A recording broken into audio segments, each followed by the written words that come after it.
Effectivement, nous avons travaillé sur un focus environnemental associé à cette collecte de données technico-économiques sur le collectif Bioréférence. Et j'en profite pour remercier les éleveurs, les éleveuses, tous les partenaires, les collègues de l'Institut de l'élevage qui m'ont aidé en particulier pour des questions d'extraction et l'équipe du pôle bio. Donc, dans Bioréférence, on s'est un peu référence technico-économique. Vous l'avez compris, on parle depuis 14 heures, donc je ne vais pas non plus représenter tout le réseau ainsi que les fermes, mais on s'est demandé si ça n'avait pas le coup de faire un focus environnemental sur une année 2022. Et donc, produire des références, c'est bien, mais on peut se demander pourquoi et dans quel but. On en a quand même besoin en bio, hein, pour ceux qui étaient là hier, sur le travail qu'on a conduit à l'étape sur les externalités de l'agriculture biologique. On a besoin de produire des références, on a besoin aussi de les faire remonter dans la littérature scientifique, parce qu'on voit que ces données, à l'échelle ferme, elles sont parfois manquantes par rapport à d'autres méthodes. On a besoin de situer les élevages en bio dans les grandes questions posées à l'élevage aujourd'hui, agricole et alimentaire. On a aussi envie de comparer le mode de production à l'agriculture non biologique. Et puis enfin, un point qui, moi, m'intéresse un petit peu et qui fera l'objet de futurs développements, c'est un peu la question des méthodes d'évaluation environnementale. Donc, quand on s'intéresse à des systèmes d'élevage bio, quand on parle d'impacts environnementaux, on a un peu le choix de l'embarras ou l'embarras du choix. On a en fait besoin de restreindre parfois cette approche que l'on veut toujours multicritère, multidimensionnelle. Euh, on s'intéresse dans le cadre de bioréférence à des impacts climatiques, on s'intéresse aussi à des impacts liés aux pertes d'azote par les ateliers. On s'intéresse à des contributions positives, la question du stockage de carbone, la question de la biodiversité, et puis enfin, on interroge aussi des questions qui sont relatives à la compétition la compétition de l'alimentation animale pour l'alimentation humaine. J'ai un peu oublié de mettre un chrono, donc j'ai besoin qu'on fasse un petit signe à un moment donné. Et je voulais dire aussi que on pourrait parler de l'eau, on pourrait parler de d'autres dimensions. Au bout d'un moment, on a besoin de poser un périmètre et que dans le cadre de ce projet-là, des critères de ces dimensions-là sont liés à une économie du coût de collecte, c'est-à-dire qu'on a cherché des dimensions et des outils qui soient faisables sans générer une quantité conséquente de données supplémentaires à collecter.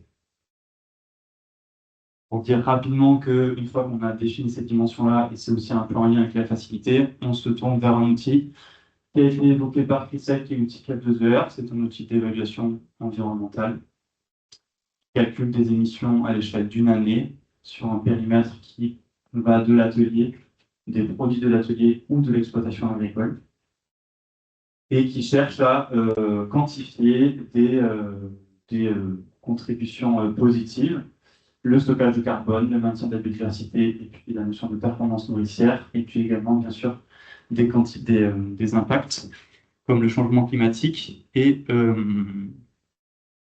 la question des consommations d'énergie, et enfin des impacts liés aux pertes d'azote dans l'environnement. On précise que nous, on a fait un diagnostic dit simplifié de niveau 1, qui du coup se restreint à l'échelle de l'atelier. Rapidement, très rapidement, voilà. Globalement, le processus des données de la collecte au calcul des impacts. Les systèmes dont on va parler là, les ateliers d'élevage sont ceux qui ont été présentés cet après-midi par filière.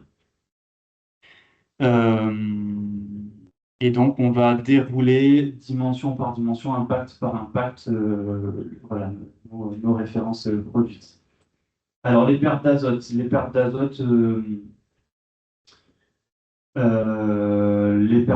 Donc, qu'on exprime en kilos d'azote par hectare atelier, elles représentent en fait ce qui risque de partir dans le milieu.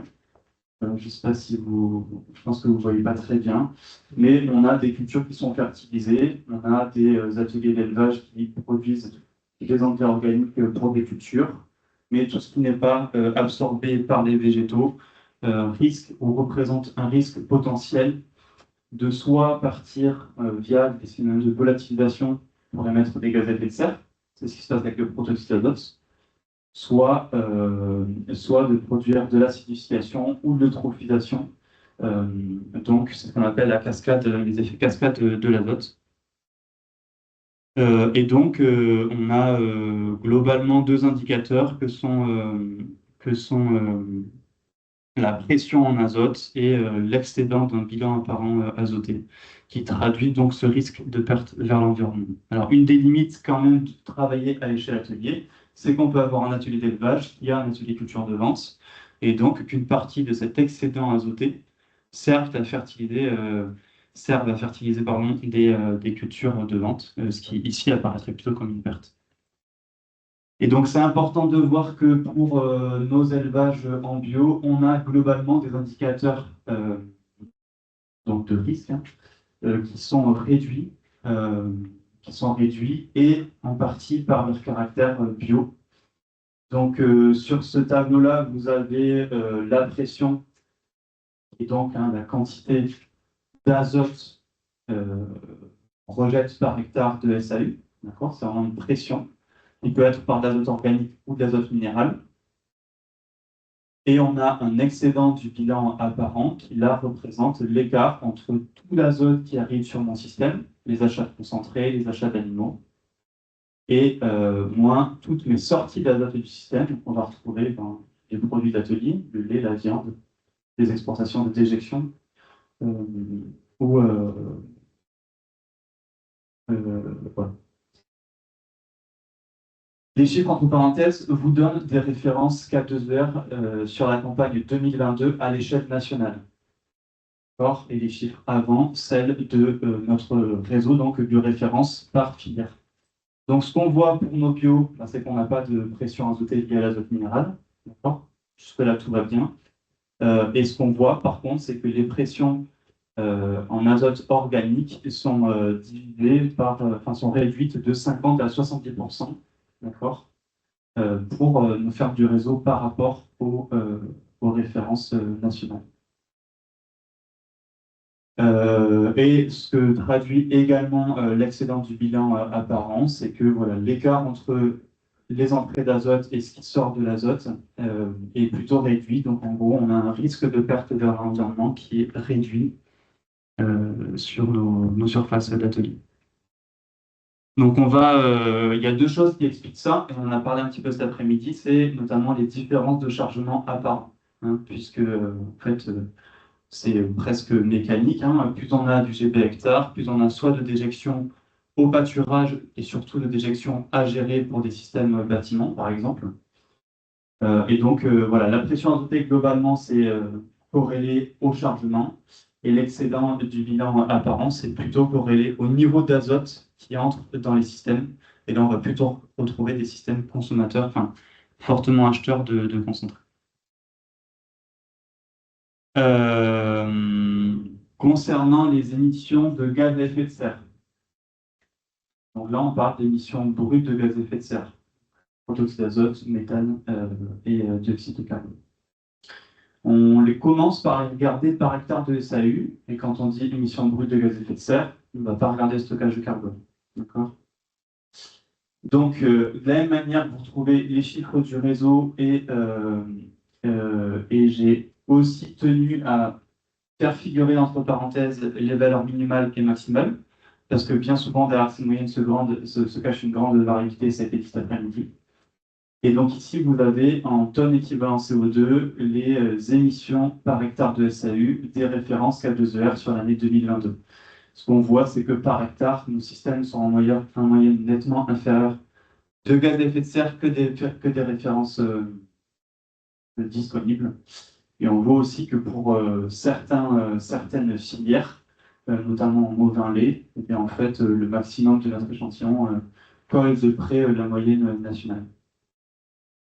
Dans ces émissions, quels sont les postes les plus importants? Donc là, on constate que l'on connaît bien le premier poste d'émission, la fermentation entérique, qui est le poste principal d'émission de gaz à effet de serre, et puis on retrouve de près les émissions par la gestion des déjections, animal, donc qui sont vraiment les deux postes principaux contributeurs. Ce qui ressort aussi des différences d'après-midi, c'est la dépendance, enfin, la quantité, des achats d'aliments, avec deux filières, les ovins laits et les caprins qui ressortent, avec un poste d'émission qui devient important.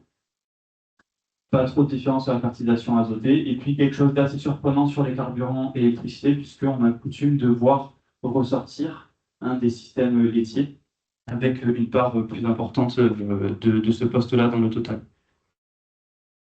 Vous allez voir du lien avec ce qu'on vient de dire, mais ces émissions brutes de gaz à effet de serre, quand on les exprime par hectare de SAU, on voit un lien avec le chargement. Ici aussi, vous avez sur ces graphiques-là, donc pour les petits ruminants et pour les bovins, les émissions par les déjections, les émissions par la fermentation entérique, par la déjection, et la taille des points représente le chargement apparent des ateliers. Et là aussi, c'est un résultat un petit peu trivial, mais plus on a un chargement apparent important, plus ces deux postes-là vont être importants.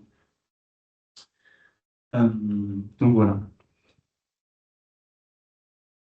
Et puis, toujours sans parler de stockage de carbone, on peut regarder ces émissions brutes de gaz à effet de serre par unité produite. Et ici, donc, Christelle en a un petit peu parlé, mais on ramène, en fait, on montre la distribution des valeurs de notre échantillon. Vous voyez qu'il y a une variabilité quand même selon nos fermes, nos ateliers qui est assez forte, selon nos filières, et cette fois-ci par unité produite, donc des litres de lait corrigé en système lait, kilos de viande vive en bovin viande, kilo équivalent carcasse agneau pour les ovins viande. Et donc là, on voit que ce sont des boîtes à moustaches. Donc là, les traits noirs représentent la moyenne de notre groupe bioréférence. Et on positionne là-dessus des références nationales K2ER, avec une moyenne en orange. Ici, le premier décile, donc ça veut dire qu'on a que 10% des fermes qui ont moins que cette empreinte carbone-là, c'est une émission brute ici. Et le 9e décile ici, qui veut dire qu'on a 90% des fermes qui ont des émissions brûlées de effet de serre inférieures à ce prélevé. Donc, là-dessus, ce qu'il est important de voir, c'est que finalement, on a des niveaux de productivité de nos ateliers qui fait qu'on a une efficience qui est comparable à celle des systèmes conventionnels. Donc ça, c'est-à-dire que nos moyennes sont assez proches des moyennes des systèmes de référence à l'échelle nationale. Et ça, c'est plutôt un résultat assez concluant en agriculture biologique, puisqu'on a l'habitude de dire et de conclure qu'on a des émissions inférieures par hectare. On est moins chargé, on est plus extensif. Mais par contre, vu qu'on est moins productif, quand on ramène ces émissions à l'unité produite, on est moins performant en bio. En tout cas, c'est quelque chose qui est souvent étudié dans la littérature. Ici, on voit que le niveau de productivité de nos ateliers fait qu'on s'aligne sur une efficience qui est comparable à celle des fermes nationales et donc en grande partie conventionnelles. Je tenais à traiter le stockage de carbone de manière un peu dissociée des émissions brutes de gaz à effet de serre. Vous allez voir pourquoi. Globalement, chaque hectare d'atelier stocke l'équivalent entre 200 et 500 kg de carbone par an, selon la méthode de K2ER. On observe que ce stockage. Alors pourquoi on observe une variabilité selon nos ateliers? Parce que dans K2ER, on a un coefficient de stockage qui est attribué pour les prairies permanentes, pour les terres arables et aussi un peu pour les haies. Mais ce qui joue, c'est vraiment les prairies permanentes dans ce coefficient moyen de stockage de carbone. Quand on regarde la contribution de différents postes de stockage, on voit que c'est principalement les prairies permanentes qui contribuent à cette valeur moyenne de stockage à l'hectare atelier. Très faiblement une contribution par les prairies temporaires. Donc ça s'explique par des coefficients qui sont très différents entre un hectare de prairies permanentes et de prairies temporaires. Et ce qu'il faut noter, c'est que c'est moins le cas en Auvergne, parce qu'on retrouve moins de prairies permanentes dans l'assolement de ces systèmes-là. Et le deuxième information importante, c'est que La production de cultures autoconsommées dans les ateliers est défavorable au stockage du carbone. En comparaison avec des surfaces en prairie permanente, les surfaces de culture autoconsommées vont déstocker du carbone. Et donc, c'est ce qu'on voit ici. On retrouve des systèmes dont on a un peu parlé cet après-midi, mais les ovins laits notamment et les bovins laits, qui en fait perdent de leur potentiel stockant parce qu'ils ont des grandes cultures qui n'intègrent pas assez de prairies temporaires et donc déstockent du carbone. Alors, ces stockages ils aboutissent à des taux de compensation qui sont quand même assez élevés, c'est-à-dire qu'en bovin viande, typiquement, en caprin et en ovin viande, près de 50% des émissions de gaz à effet de serre des émissions brutes de gaz à effet de serre sont compensées par ce stockage-là. Il faut quand même rester prudent par rapport à ces niveaux de compensation-là, puisqu'ils dépendent fortement du coefficient de stockage que l'on attribue aux prairies permanentes et que dans le cas de 2ER, il est à ce jour particulièrement généreux. Donc, quand on somme nos émissions brutes par litre de lait et notre stockage de carbone, on arrive à des empreintes carbone des produits des ateliers qui, là aussi, est assez proche et souvent une moyenne qui est inférieure aux références nationales. Et il faut quand même rester assez transparent sur la variabilité. On voit par exemple ici, on a un système ovin-viande, un atelier qui décroche par sa faible productivité numérique, ce qui fait que voilà.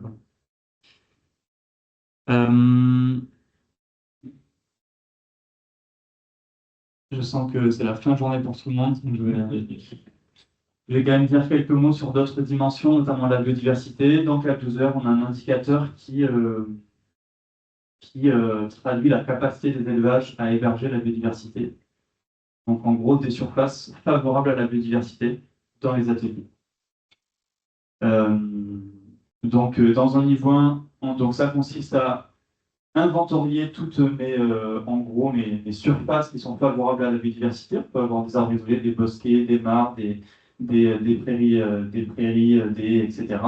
Et de leur attribuer un coefficient d'équivalence qui permet de pondérer certains éléments. Et dans un niveau 1, on ne regarde que les haies et les prairies permanentes. Donc, dans un niveau 1, on ne regarde pas ce que je viens de dire, les mares, etc. Globalement, à l'échelle de notre échantillon, on a environ 1 hectare équivalent biodiversité par hectare de SAU. Donc, oui, c'est un ratio qu'on peut ramener. Quand on exprime la couleur, elle indique la valeur de cet indicateur-là. Plus elle est verte, plus on a de biodiversité favorable par hectare de SAU. Plus elle est rouge, plus cette valeur est faible. Et puis on regardait comment ça varie selon la densité de haies, donc les mètres linéaires de haies par hectare de SAU atelier, et la surface toujours en herbe de mon atelier. Et ce qu'on voit, c'est que ma couleur, elle se promène plutôt, enfin le gradient est plutôt situé sur la partie haies. Donc ça veut dire que ce qui drive vraiment cet indicateur à l'échelle des ateliers, c'est le linéaire de haies, finalement les prairies permanentes, elles ont une contribution qui est plus faible par rapport à ces haies-là. On n'a pas trop de valeur de référence, mais il est un peu admis ou pratiqué que à partir de 0,7 hectare équivalent biodiversité par hectare de SAU, on est sur un atelier qui contribue favorablement, en tout cas qui a des contributions positives pour la biodiversité. Et dans notre cas, on a près de 70% des ateliers qui sont au-dessus de ce seuil-là. J'insiste juste sur les points suivants pour rappeler qu'on regarde beaucoup des quand on évalue les contributions de l'élevage à la biodiversité. En agriculture biologique, il ne faut pas oublier de replacer un petit peu la focale sur d'autres enjeux de biodiversité. Premièrement, qu'on peut avoir des haies, certes, sur l'exploitation, mais si à côté, on a une parcelle qui a des pratiques agricoles intensives, par des phénomènes de lessivage, de contamination, on va venir altérer la qualité de ces habitats, les haies par exemple. Donc ce n'est pas qu'une question de nombre de haies présents, mais c'est aussi une question de qualité de ces habitats-là. Pas oublier de parler des IFT qui sont nuls ou proches de zéro sur les surfaces autoconsommées des ateliers, mais aussi par les surfaces mobilisées à cause des achats. Et puis enfin, en élevage, on a aussi des intrants un peu litigieux. On pense notamment au soja non tracé, etc. Et là-dessus, en agriculture biologique, on a des hypothèses, en tout cas des éléments qui nous laissent penser que, en ce qui concerne le soja qui provient d'Amérique latine, on a très peu d'importation, on n'a pas d'importation bio. On a plutôt un soja ou des matières riches en protéines importées d'autres pays que le Brésil. Euh, Et puis, on va aborder d'autres enjeux. Si je pars un petit peu pause sur l'heure qu'il est avec le décalage qu'on avait en démarrant, il est 17 heures. Alors, je vais juste vous présenter un dernier impact, enfin, en tout cas, un dernier critère qui permet d'évaluer la notion de compétition entre l'alimentation humaine et l'alimentation animale. On peut se servir d'un indicateur qui s'appelle l'efficience protéique nette, hein, qui est exprimé comme un ratio entre la quantité de protéines consommables par l'homme par les produits des ateliers. D'accord? Donc en gros, la quantité de protéines contenues dans le lait et la viande, donc les produits et les coproduits, sur la quantité de protéines végétales consommables par l'homme que va consommer l'atelier. Donc c'est un ratio entre les protéines que produit l'atelier, d'accord, par le lait et la viande, et les protéines que consomme l'atelier euh, par les rations. Euh,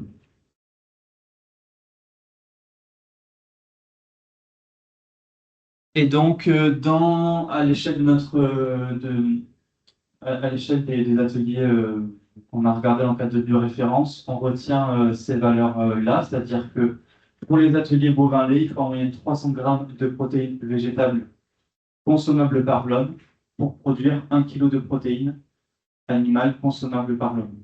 D'accord? Donc ça veut dire qu'en bovin-lait, les ateliers euh, créés contribuent à rendre disponibles des protéines pour l'homme. Ils en consomment moins par les rations qu'ils n'en rendent disponibles par le lait. On a des ratios équivalents en 4:1. Et ce qu'on voit, c'est qu'on a globalement des valeurs un peu plus inférieures sur des systèmes laitiers. Mais par contre, pour les ateliers ovins-viande, en moyenne, on a des systèmes qui consomment de la protéine qu'on aurait pu directement donner à l'homme. Donner à l'homme. Donc là, par exemple, tout à l'heure, on a entendu une prise de parole sur 8 kg de concentré pour 1 kg d'agneau. On comprend bien que le ratio il va être en défaveur, d'accord, de cet indicateur-là. Euh,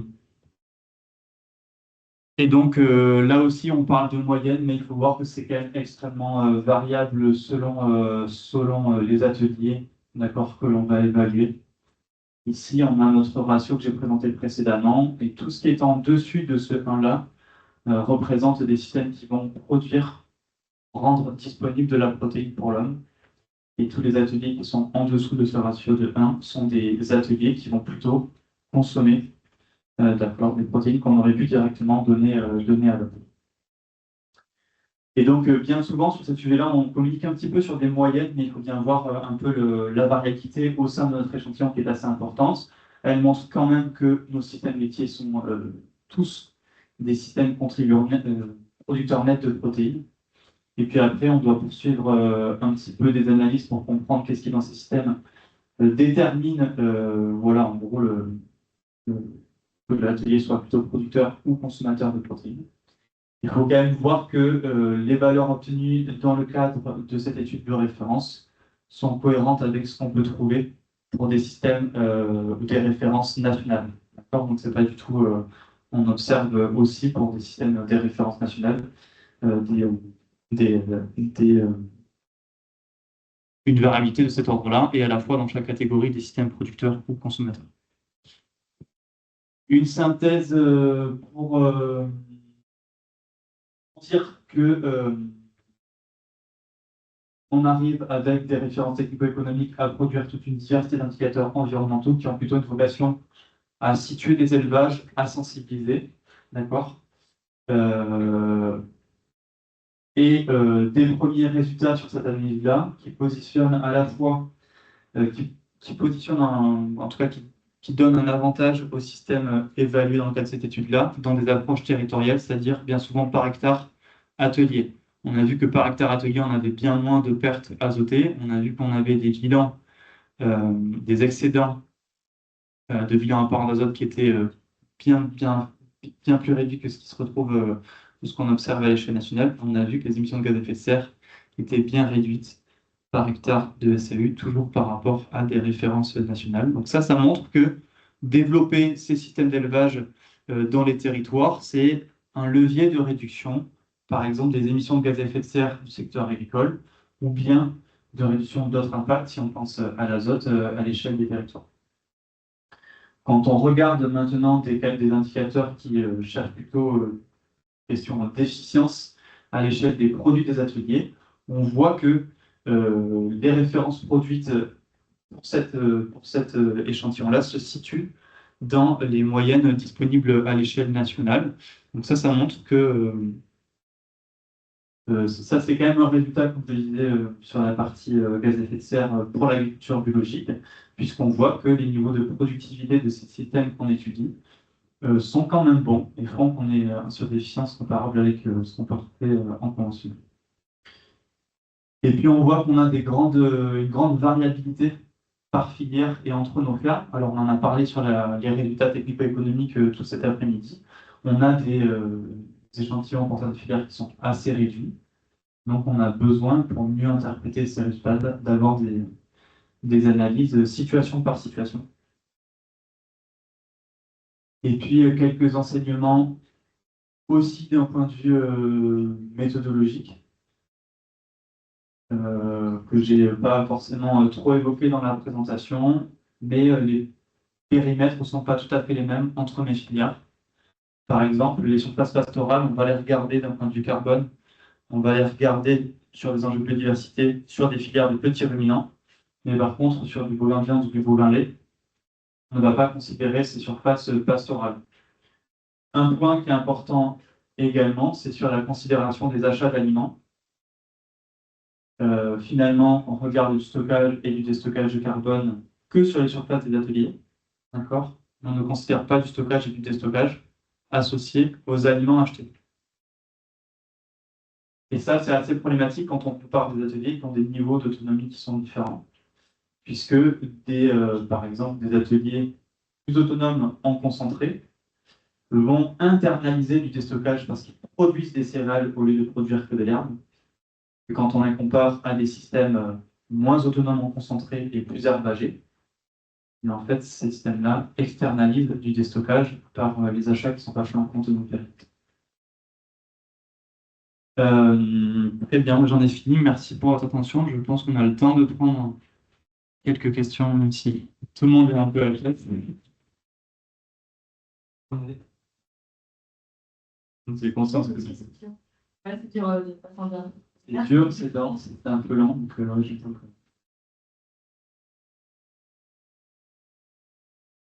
Une précision sur l'efficience protéique pour les bovins lait. Tu comptes que les protéines produites via le lait ou tu comptes aussi la viande des pommes? On compte les produits et les coproduits des ateliers, donc les produits lait et les produits viande. Il y a juste en cadrant, je me suis permis de ne pas considérer les produits viande parce que c'est pas trop.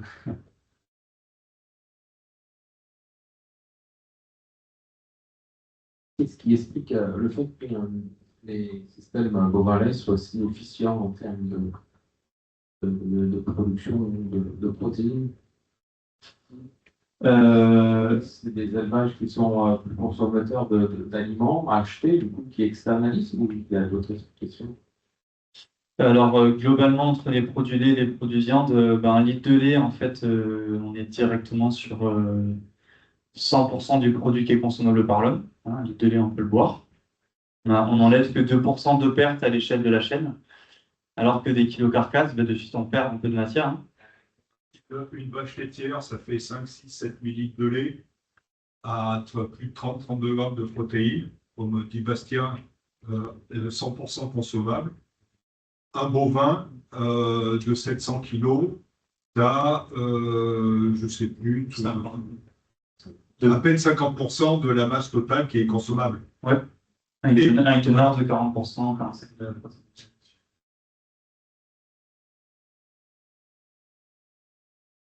De toute façon, oui, et puis il y a des coproduits en plus, effectivement, ouais, il y a des coproduits de la réforme.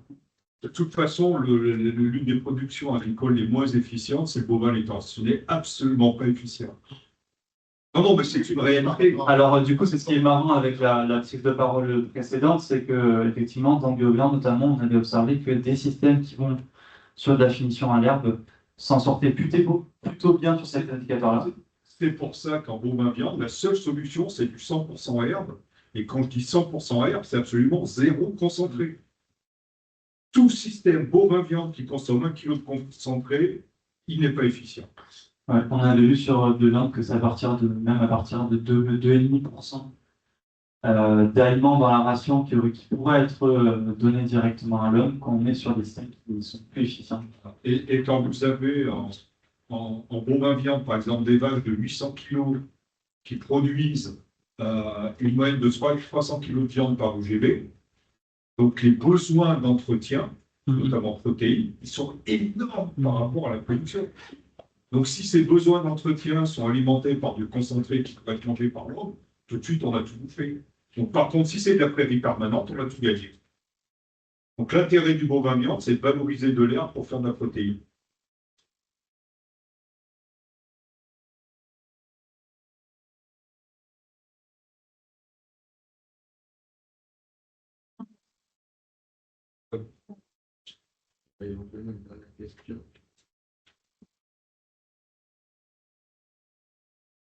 C'était par rapport aux émissions de gaz à effet de serre. Il me semblait que les caprins étaient quand même moins bien passés par rapport à la moyenne que les autres.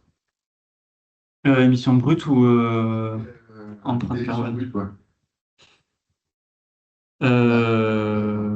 Oui. Ouais, ils sont au-dessus de la moyenne. Et dans le tableau d'avant, il me semble aussi avoir vu deux, trois chiffres qui étaient au-dessus par rapport à la moyenne. Attends, stockage. Après, je suis totalement néophyte. Hein, Oui, je sais. En fait, il faudrait regarder. Enfin, on voit que par rapport aux références, c'est quand même un petit peu. C'est quand même. En fait, si on regarde, on voit que c'était là un peu le cas en fait dans les références. Comment expliquer ça? Il faudra regarder les litres de lait par chèvre, par exemple. Je pense à ça. Ouais, je regardais ça en fait. Litres de lait par chèvre, euh, des choses comme ça. Je pense que c'est des différences comme ça qui peuvent assez vite expliquer que un animal du même gabarit en fait va ruminer, mais ne va pas forcément produire autant de litres de lait. Je pense que derrière, on a aussi probablement une contribution de l'alimentation déconcentrée, peut-être qui peut ressortir par litre de lait.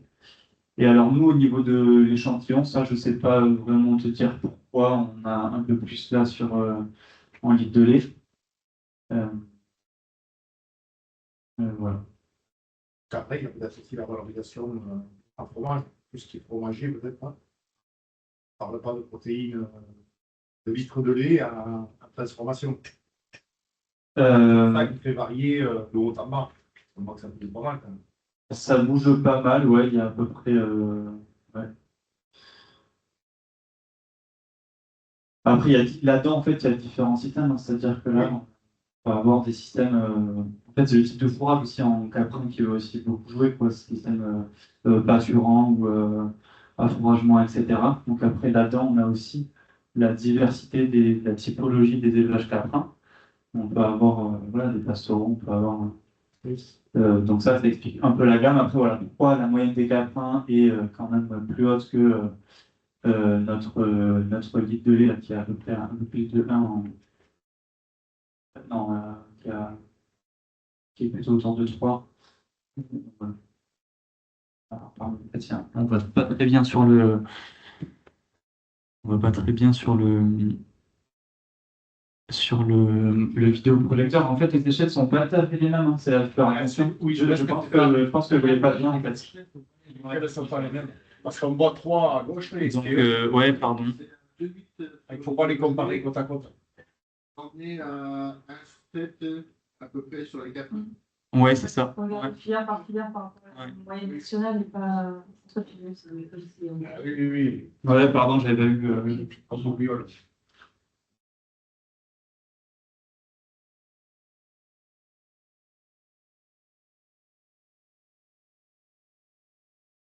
Merci beaucoup. Et du coup, ces résultats font l'objet d'une synthèse qui sera publiée prochainement sur le site de bioréférence avec les autres résultats que vous avez vus cet après-midi. Et sur le site du pôle bio, vous retrouvez aussi les résultats du projet bio-viande qui ont été évoqués dans le projet juste avant, avec notamment l'étude sur les indicateurs de valorisation de l'air. N'hésitez pas à prendre un petit papier avec les URL. Voilà. Merci à tous. Merci aux collègues de bioréférence qui sont passés dans l'après-midi et à ceux qui n'étaient pas là non plus.